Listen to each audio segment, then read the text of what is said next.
2024 ഓഗസ്റ്റിൽ നടന്ന PSC പരീക്ഷയിൽ ചോദിച്ച കറണ്ട് അഫയർ ചോദ്യങ്ങളാണ് ഈ വീഡിയോയിൽ നമ്മൾ നോക്കാൻ പോകുന്നത്. മാനവ വികസന സൂചികയുടെ പട്ടികയിൽ മുൻപിൽ നിൽക്കുന്ന രാജ്യം സ്വിറ്റ്സർലാൻഡ്. കേരളത്തിൽ ഇപ്പോൾ സാക്ഷരതാ നിരക്ക് എത്ര ശതമാനമാണ്?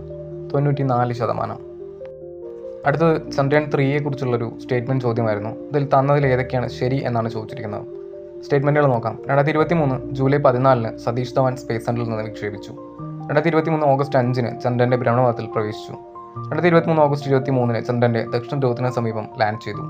ഈ തന്നിരിക്കുന്ന എല്ലാ സ്റ്റേറ്റ്മെൻറ്റുകളും ശരിയാണ്.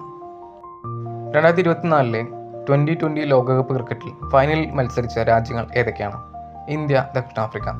2023 വയലാർ അവാർഡ് നേടിയ വ്യക്തി ശ്രീകുമാരൻ തമ്പി.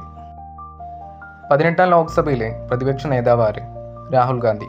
2024 G20 ഉച്ചകോടിക്ക് വേദിയാകുന്ന രാജ്യം ബ്രസീൽ.